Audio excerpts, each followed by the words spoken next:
Bonjour, on va faire des listes déroulantes et, et on va utiliser la fonction recherche X pour remplir tout ça. Alors, attendez, j'enlève ça, voilà. Donc, je remets aussi la vidéo. Voilà. Le tableau. Donc là, j'ai un classeur avec deux feuilles. Cette feuille-ci, c'est équipe A, B, C, D. Donc équipe A, B, C, D, etc. Avec des noms. Bon, j'ai 4 fois 5 noms et prénoms. Et puis j'ai une deuxième feuille heure mars. Bon, là, j'ai dézoomé un petit peu. J'ai mis, voilà, j'ai mis les noms. J'ai fait la liste triée en ordre alphabétique. Voilà, pour faciliter quand on fera la liste déroulante. Là, voilà, vous voyez que ça va de Barbé-Gisela jusqu'à Van Locke, etc. Avec une colonne heure de jour. Donc, ne faites pas attention au format. Bon, c'est des heures en décimales, mais bon, là, on ne s'occupe pas des formats, hein. Heure de jour, heure de nuit, heure sup, total. Bon, total, c'est inutile, on s'en occupe pas. Donc, voilà. Par contre, là, ce que je vais faire, bon, j'ai mis qu'il y avait une pure coïncidence. Bon, moi, ça, c'est des noms bidons, hein, donc là, ici, à la hauteur de nom, prénom, d'ailleurs, on va mettre une petite couleur là, de la cellule pour la différencier. On va faire une liste déroulante ici. Mais la liste déroulante, on ne pourra pas la faire avec la base ici, parce qu'il faut que ce soit une colonne ou une ligne, hein. Donc c'est la raison pour laquelle on ira chercher l'information sur la feuille de Mars. Donc après, on utilisera recherche X pour extraire en fonction du nom qui sera là, du nom prénom, et ses heures de jour correspondantes, ses heures de nuit, ses heures sup et son total. Voilà, pas le total parce que je n'ai pas mis la fonction. Mais enfin, vous verrez le principe, quand on fera les trois, ça sera bon. Donc, on se met sur le nom prénom, on va déjà faire notre liste déroulante, onglet données. Et là, on va sur ici dans la boîte d'outils, outils de données, validation de données, euh, encore validation de données. On a le menu ici, autoriser liste. Et la source, bon, on clique dans la source ici. Si on prend le curseur au bout, là, voilà, on a ça. Et on va chercher notre base de données ici.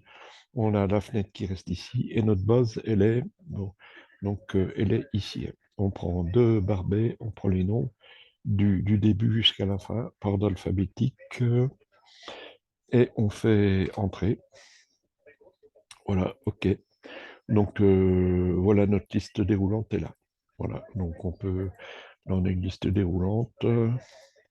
Voilà, attendez, je vais dézoomer sur la feuille des heures, là, c'est un peu petit, mais bon, voilà, c'est peut-être plus explicite. Donc, après, au niveau des heures de jour, il nous reste à poser ici la formule recherche X égale recherche. Alors, on prend recherche X, qui est un outil très puissant. La valeur recherchée, on va chercher ici sur le nom. Là, on voit Dieng Boubacar. Bon, là, ce sera dans ce cas-là. Point virgule. Les arguments, on les voit dans la syntaxe en dessous, là. Point virgule. Euh, pardon.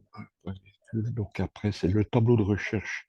Le tableau de recherche, donc ça sera dans la base des noms. Donc ça sera, on va sur l'autre feuille, on saisit ici. Donc peu importe, on voit toujours la formule dans notre barre de formule. Après, on tape le séparateur point virgule, comme d'habitude. Le tableau renvoyé, ben, on était dans les heures de jour, ça sera le tableau de la valeur de Dieppe qui correspondra dans le tableau valeur de jour. Et puis là, ben, on peut fermer la parenthèse. On valide. Donc, ben, dans le cas présent, bon, on peut vérifier sur Dieng. Dieng à 0. Bon, si on prend, par exemple, je vais zoomer un petit peu. Si on prend Bidache Mariette, par exemple, je vais sur Bidache Mariette, là, en déroulant, et on va voir on avait 17,45. Théoriquement, on doit avoir 17,45. Donc, Bidache Mariette, on l'affiche ici, avec les flèches. Bon, voilà. On a 17,45.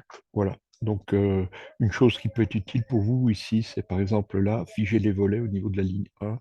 Donc là, c'est dans l'onglet affichage et figer les volets ici. figer la ligne supérieure. Voilà, ce qui permet de toujours voir si c'est des heures de jour, des heures de nuit, surtout quand on descend dans le bas du tableau. Bon, pour les heures de nuit, par exemple, ben, on va faire la même formule, hein.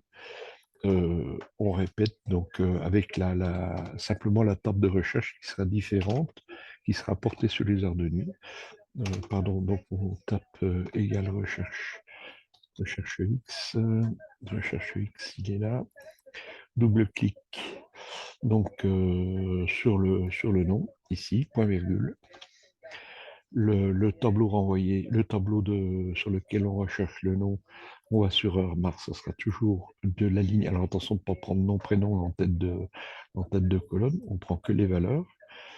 Euh, là, on est sur la deuxième feuille, peu importe, on tape le séparateur point virgule.